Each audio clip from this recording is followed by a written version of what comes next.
Attention, les propos tenus dans cette vidéo ne sont pas forcément vrais. N'hésitez pas à les remettre en cause.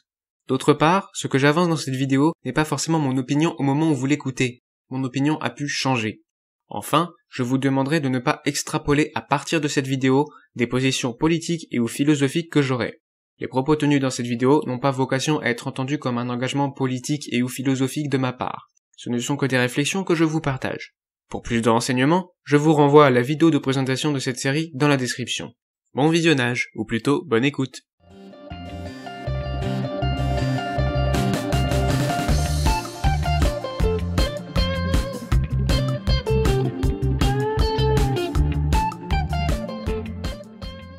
Bonjour à tous, c'est Elsker. On se retrouve pour le deuxième épisode de Philopolitique. Aujourd'hui, on va parler de la continuité d'identité. Si vous ne savez pas ce qu'est Philopolitique, dans la description, vous avez le lien vers la vidéo de présentation de cette série. On va commencer tout de suite, parce qu'il y a des choses à dire sur la continuité d'identité. Déjà, quelles questions nous poser plus précisément? Eh bien, j'ai retenu une question. Qu'est-ce qui fait que je reste la même personne, que je garde la même identité? C'est ça qui importe. Qu'est-ce qui fait que je reste la même personne? De ma naissance à maintenant. Et dans mon futur, bien sûr. Si je suis la même personne, n'est-ce pas? Eh bien, c'est à ça qu'on va réfléchir. C'est à ça qu'on va réfléchir aujourd'hui. Et donc, pour commencer, on va d'abord voir des définitions. C'est classique. C'est classique, toujours voir les définitions de ce de quoi on parle. Pour continuité, je pense que tout le monde comprend. Mais identité, on va regarder les définitions. Allons sur le site du Larousse. Alors, première définition. Rapport que présentent entre eux deux ou plusieurs êtres ou choses qui ont une similitude parfaite. Ce n'est pas ce qu'on cherche là. À moins qu'on se dise que mon moi passé et mon moi présent, ce sont deux êtres différents. Ce sont deux êtres qui sont identiques, qui ont une similitude parfaite. Mais bon, c'est un peu bizarre. C'est pas ça qu'on cherche. C'est pas la bonne définition. Donc deuxième définition, caractère de deux êtres ou choses qui ne sont que deux aspects divers d'une réalité unique qui ne constituent qu'un seul et même être. Reconnaître l'identité de deux astres. Ça n'a aucun rapport, c'est pas ça. Caractère permanent et fondamental de quelqu'un, d'un groupe qui fait son individualité et sa singularité. Là, cette définition est un peu plus intéressante. Caractère permanent et fondamental de quelqu'un, donc là, de moi, qui fait mon individualité. Qui fait ma singularité. Ou la vôtre, hein, bien sûr. Quand je dis moi, je parle d'une personne. Du moi. Ensemble des données, quatrième définition, il y en a une quatrième. Il y a même une cinquième après. On va les lire, mais je pense que on va peut-être retenir la troisième. Donc, ensemble des données de faits et de droits qui permettent d'individualiser quelqu'un. Date et lieu de naissance, nom, prénom, filiation, etc. Bon bah là c'est plutôt administration, donc ça nous intéresse pas trop, et là logique et philosophie. Peut-être que ça va être une bonne définition. Sinon on changera de site. Il y a un autre site que j'aime bien. Alors, définition logique et philosophie, caractéristique de deux ou de plusieurs objets de pensée qui, tout en étant distincts par le mode de désignation, par une détermination spatio-temporelle quelconque, présentent exactement les mêmes propriétés. Donc là on est sur l'identité dans le sens de deux choses identiques. Ce n'est pas ce qu'on cherche. C'était la troisième définition qui était la meilleure, je vous la redis rapidement. Caractère permanent et fondamental de quelqu'un, d'un groupe qui fait son individualité et sa singularité. Je change de site. J'aimerais regarder, parce que je l'aime bien ce site, les définitions du Centre national de ressources textuelles et lexicales. À mon avis, pour chacune des vidéos, il y aura au moins une définition de ce site. Sauf s'il n'y a pas de définition nécessaire. Bien sûr, mais ça m'étonnerait. Toujours besoin de définir, toujours.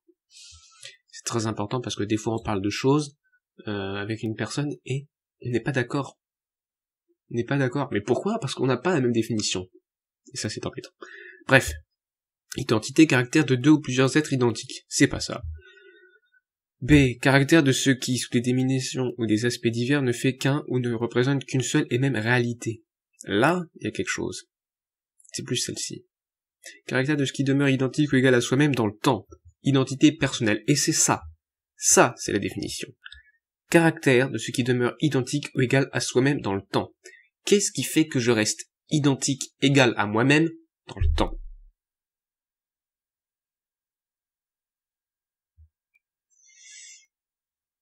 c'est la question du jour. C'est la question du jour, et on va commencer à réfléchir ensemble tout de suite.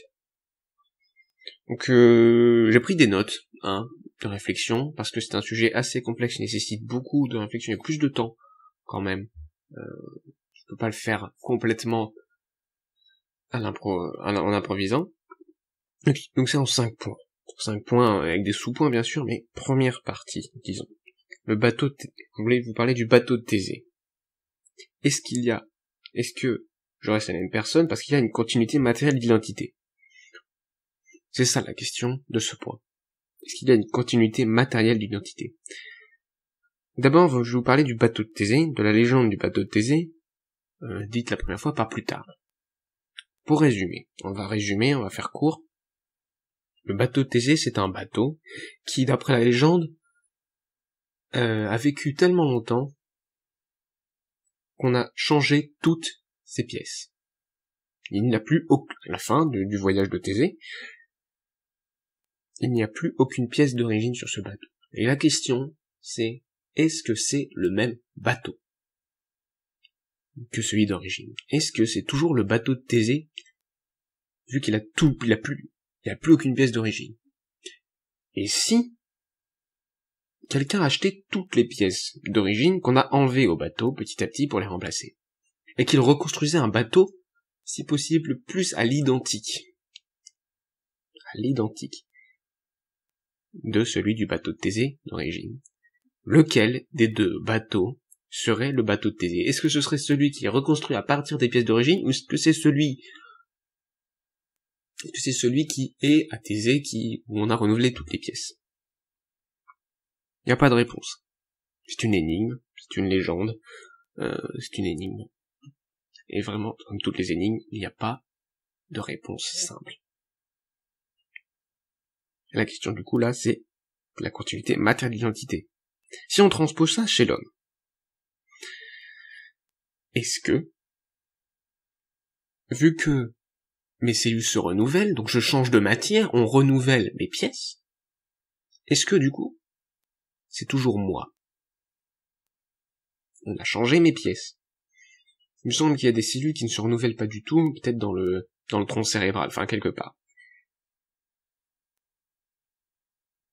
Mais est-ce que c'est toujours moi? Est-ce que je suis du coup tronc cérébral?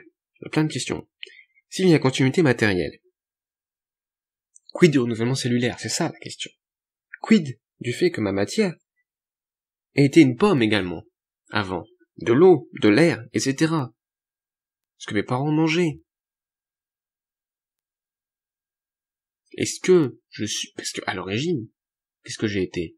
Si on remonte petit à petit, j'ai été un ovule et un spermatozoïde.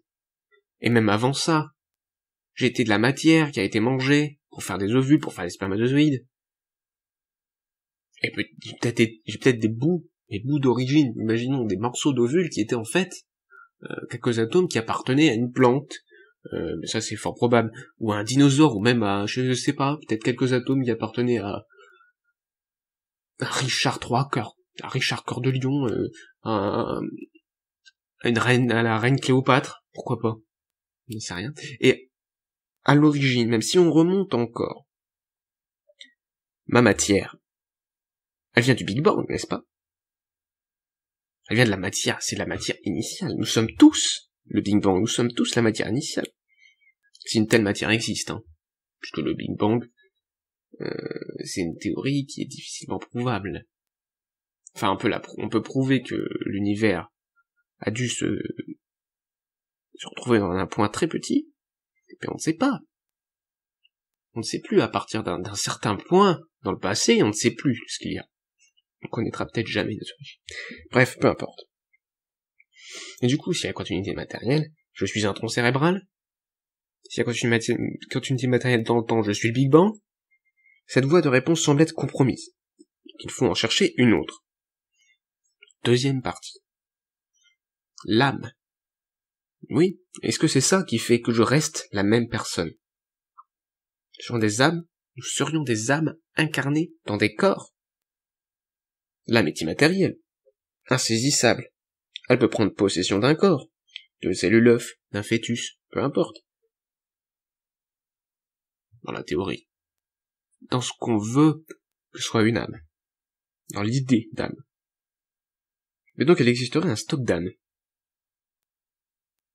Ou alors, s'il n'y a pas de stock d'âmes, et des âmes qui errent en attendant qu'il y ait un corps,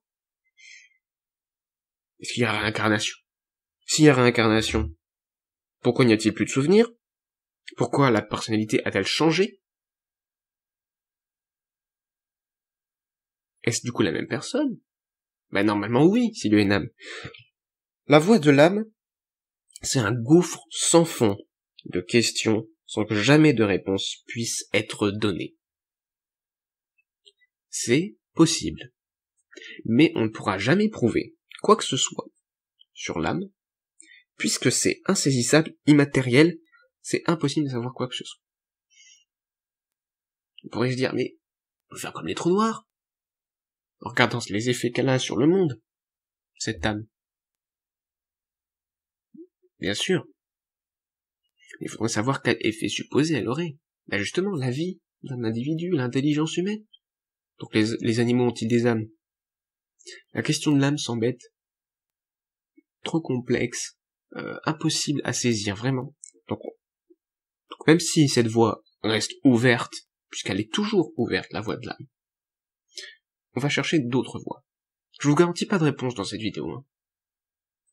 C'est plutôt à vous de vous faire une idée, d'y réfléchir plus tard, parce que vraiment c'est un sujet très compliqué.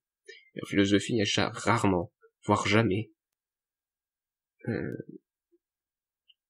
de réponse définitive. Comme en science. Même en science, vous pouvez me dire, mais si, en science, il y a des réponses définitives. Peut-être que non.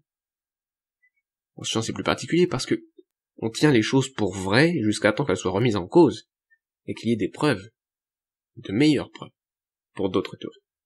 Bref, c'est pas le sujet. Troisième idée, au lieu de l'âme et de la continuité matérielle d'une autre idée qui semble être, c'est pas satisfaisant, quoi. Ça semble pas être satisfaisant. Troisième idée, nous sommes des ensembles solides, avec de la matière qui est liée, et qui se délie d'un grand tout.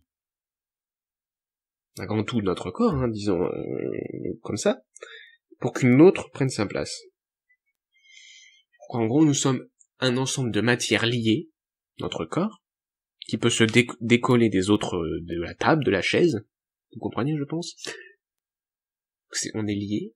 Il y a des parties qui se délient, notre peau, voilà, qui part, des morceaux d'intestin, de la peau, de l'intérieur, tout ça, nos cellules qui se renouvellent, quoi, pour être plus simple, mais c'est seulement par partie. Le tout existe toujours, il y a des parties qui sont enlevées, et d'autres qui arrivent, pour remplacer, qui sont créées même, on pourrait dire. À partir du vide, bien sûr. Mais il y a un problème avec cette idée. Si je coupe votre tête, ou ma tête, hein, peu importe, et que j'arrive à la garder en vie, imaginons un système de respiration très perfectionné, où on relierait par la trachée directement un système respiratoire, et qu'on arrive, sans hémorragie, à boucher tous les vaisseaux sanguins pour relier un cœur artificiel. Imaginons que ce soit possible. Imaginons, pourquoi pas. L'expérience de pensée, on adore ça en philosophie. Imaginons. Est-ce que je suis ou vous êtes, peu importe, la tête ou le corps? Vous êtes la plus grosse partie ou la plus petite partie? Normalement, vous êtes la plus grosse partie, donc vous n'êtes pas la tête. Pourtant, imaginons que vous soyez conscient, sans trop de douleur avec beaucoup de morphine, imaginons, si je parle au corps, il va pas se passer grand-chose, même si je le maintiens en vie lui aussi. Si je parle à votre tête, dès que vous me répondrez. Mais ce n'est pas vous, puisque vous êtes le corps. Ça pose de gros problèmes. Et si imaginons moins extraordinaire, si je me coupe un doigt, est-ce que ce doigt qui n'est plus relié à moi est mon doigt? Enfin, est-ce que c'est moi? Est-ce que c'est une possession de moi? Est-ce que mon corps n'est-il pas comme on possède un téléphone, on possède un doigt, on possède des cheveux, on possède des ongles, on possède un corps? Est-ce que le corps, du coup, n'est pas une possession en dehors de l'identité? Question, une nouvelle fois, sans réponse. Cette voie semble fausse également. Quatrième voie. Je tourne pour mes notes. Quatrième voie. On va distinguer maintenant sujet et objet. Parce que peut-être que le sujet a une identité et pas l'objet. Voyons voir. Le sujet resterait le même. Le sujet se différencie de l'objet par sa conscience. Enfin, on va définir ça comme ça. Hein. Le sujet est défini surtout par sa conscience de lui-même. Sa conscience, disons-le comme ça, ce sera plus simple. Le sujet reste le même. Resterait-il le même car il y a continuité de sa conscience? Bah non. Puisque quand je dors, je ne suis plus conscient. Je suis à la limite subconscient, mais je suis pas conscient. C'est comme si c'était un vide. Sauf quand je suis conscient de mes rêves. Mais imaginons une nuit classique sans souvenir de rêve, je suis pas conscient. Continuité de la mémoire non plus, si j'ai Alzheimer, parce que non, ça va pas. Ça ne va pas. Donc ce n'est pas continuité de la conscience. Mais alors, qu'est-ce qui est continu tout au long de sa vie? Pour un sujet, pas pour un objet. La matière, non. L'activité électrique dans le cerveau. Voie intéressante, n'est-ce pas? Même possible. Si on recoupe cette idée avec l'idée d'un ensemble de matière, imaginons. Le tronc cérébral, le cerveau, serait cet ensemble de matière qui serait nous. Mais cette idée d'ensemble est plus gros que les parties qui se délient, enfin bref, serait nouvelle et définitivement mauvaise. Car sinon, même mort, mon cerveau reste moi. C'est un autre problème de l'idée du point précédent. Continuité d'un tout, avec des parties qui se déliraient de ce tout, pour se renouveler notamment. Ça ne va pas. Le cerveau, même mort, resterait moi. Et ce n'est pas moi quand je suis mort. Si je mets mon cerveau, mon tronc cérébral dans un bocal, est-ce que c'est moi? Pendant 150 ans, tant que, par exemple, il est conservé dans un bocal? Non. Ce serait donc l'activité électrique? Intéressant. Nous resterions la même personne, car notre activité électrique cérébrale serait continue et distincte des autres activités cérébrales des autres sujets. Un arrêt de l'activité électrique cérébrale signifie-t-elle alors une discontinuité de l'identité? Même s'il y a reprise de l'activité, est-ce que ce serait une discontinuité d'identité? Est-ce qu'on serait une personne avant, une autre personne après? On a envie de dire non, très clairement. Parce que, pour le peu de personnes qui ont vécu un arrêt cérébral, et qui s'en sont sortis, qui se sont relevés, je ne sais pas si ça existe. Je n'ai pas assez de connaissances dans ce domaine-là. Mais il me semble que ça existe, ce genre de personnes. Elles sont très rares. Ça peut s'appeler la mort imminente. La mort imminente, non, il reste encore un peu d'activité. Bon. Nous sommes, du coup, la même personne tant que l'absence d'activité cérébrale n'est pas définitive. S'il y a un moment où il n'y a plus d'activité mais que ça reprend après, c'est toujours la même activité cérébrale qui a juste repris, qui a fait une pause. Tant que c'est pas définitif, que ça peut pas reprendre, on parle alors de mort cérébrale dans ce cas-là, tant qu'il n'y a pas mort cérébrale, on est la même personne. C'est l'idée pour l'instant que je trouve la plus convaincante.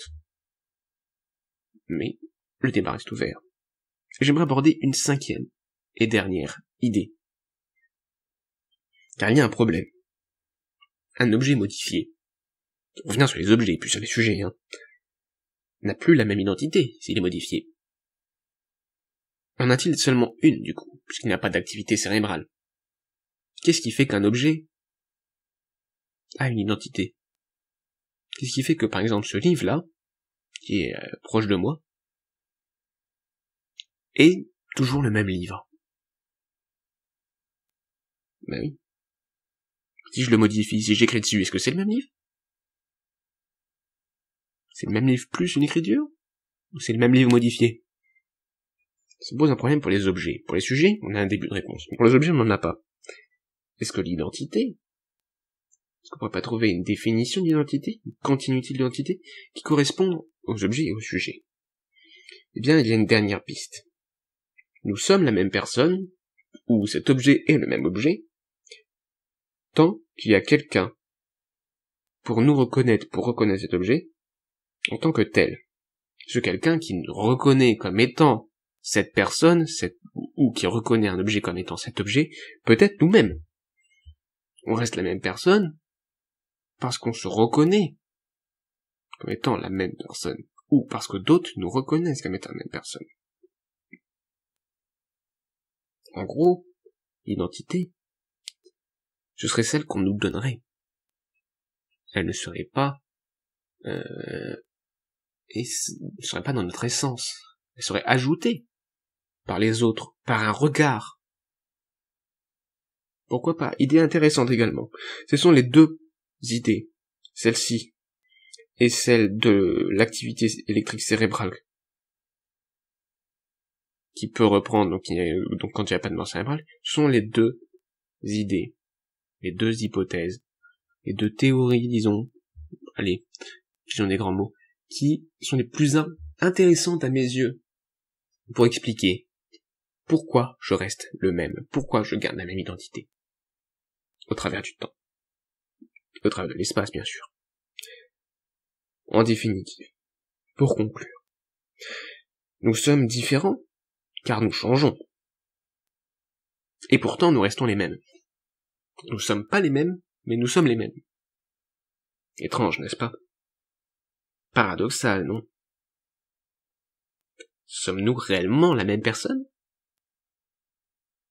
On a deux identités? Une identité qui change.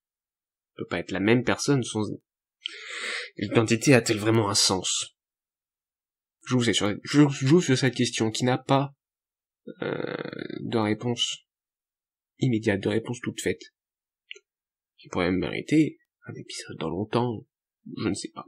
Plus de réflexion en tout cas, peut-être de votre part, de votre côté. Vous pouvez réfléchir bien sûr. On débat dans les commentaires, pas de souci.